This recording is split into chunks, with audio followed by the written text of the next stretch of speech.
Hi, welcome back to a series, Storytelling for Nonprofits. I'm Arturo, a designer and educator at Canva. Creating a story can be scary at first. It can feel like a huge task and you may not know where to start. Fortunately, there are a few key ingredients that can help us get started. In this episode, we'll show you how to craft a compelling story using the 4 key elements of storytelling.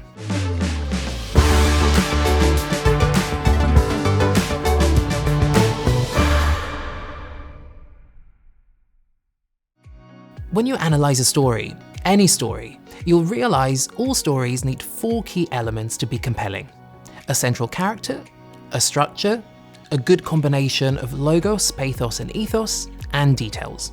So let's take a closer look at each one of these 4 elements. The central character is your protagonist. It's easier for the audience to connect with a single, specific character rather than a vague group of people or an abstract idea. So it's best to focus your story on one person's experience. That doesn't mean that you shouldn't have other characters or other voices in your story, but it's important to make sure that there is one main character your audience can identify with or cheer for. So when you're thinking about your story, here are some key questions to ask about your main character. Who are they? What is their background? What do they want? What do they believe in? And what do they see? What do they hear, experience, or feel? Answering these questions up front will help you develop your character and how they fit into the broader story. Then we've got the second element of storytelling, which is the narrative structure. Any story, regardless of the medium, is about characters doing things and solving challenges. So at their very core, stories have a problem-solving structure, which we usually call a narrative structure or a narrative arc. There are many types of narrative structures. The most famous one is the hero's journey. The hero's journey was invented by Joseph Campbell, an American anthropologist who reviewed dozens of myths and stories from many different time periods in many different regions of the world. And he found that they all share a similar structure.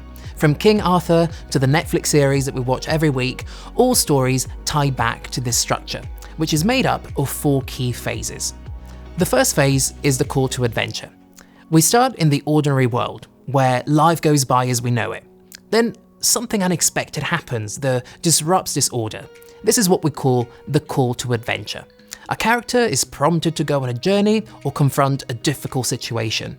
And this is what sets the rest of the story in motion. Then we've got phase 2, initiation. Phase 2 is the so-called initiation phase. Our character decides to take the plunge. They rise to the challenge and agree to go on this adventure. So they cross the threshold, so to speak, often with the help of a mentor. Then we go into the transformation phase. This is all the ups and downs, all the tribulations that the character goes through on their journey. And they may win some battles, but they will also inevitably experience setbacks. And this is where the real transformation happens. The character realizes something important about themselves or about life. Importantly, they realize they're not the same person anymore. This leads us into the return. This is when the adventure comes to an end. This can be a happy end or a not so happy end, think the Titanic, for example. Either way, a new order is established, an order that's different from the initial status quo that we had at the beginning of the story.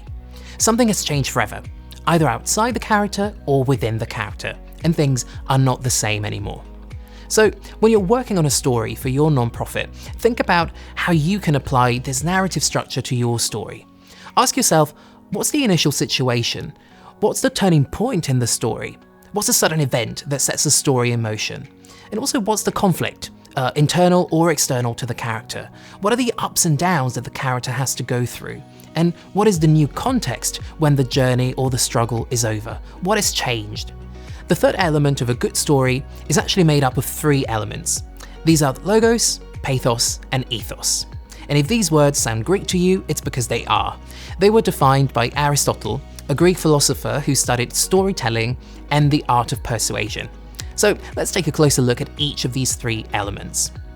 Logos means reason. This is basically the logical part of a story, how events happen in a sequence and build on each other, the narrative structure that we talked about a second ago. Logos can include all the facts and figures we may want to weave within our story, for example some statistics or data that we want to highlight. It's the part of the story that has to do with factual information, numbers. Pathos means feelings and emotions. This is the inner world of our character, the spectrum of emotions that they experience as the story unfolds.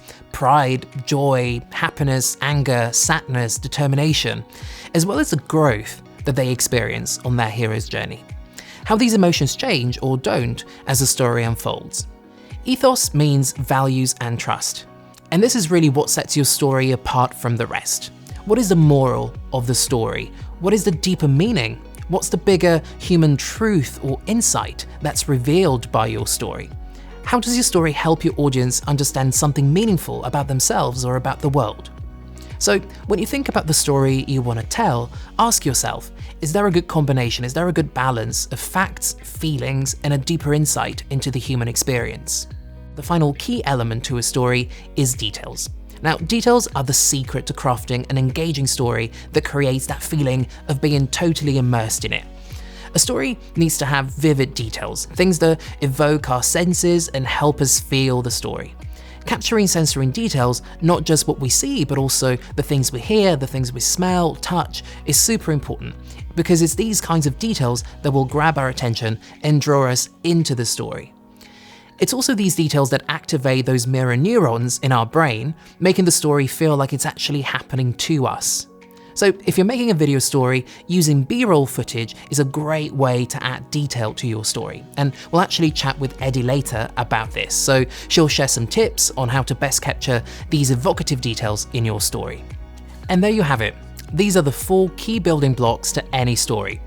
So next time you're creating a story, go through these 4 elements and make sure that your story includes all of them. To help you put all of this into practice, don't forget to check out our workbook.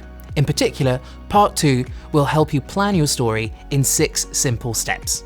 To access your copy, simply scan this QR code or click the link in the episode description. In the next episode, we'll look at the importance of ethical storytelling and how a good story is as much about the outcome as it is about the process. We'll learn about the 5 principles that will help us create a story in an ethical way. And if you haven't already, make sure to subscribe to our channel so that you never miss an episode.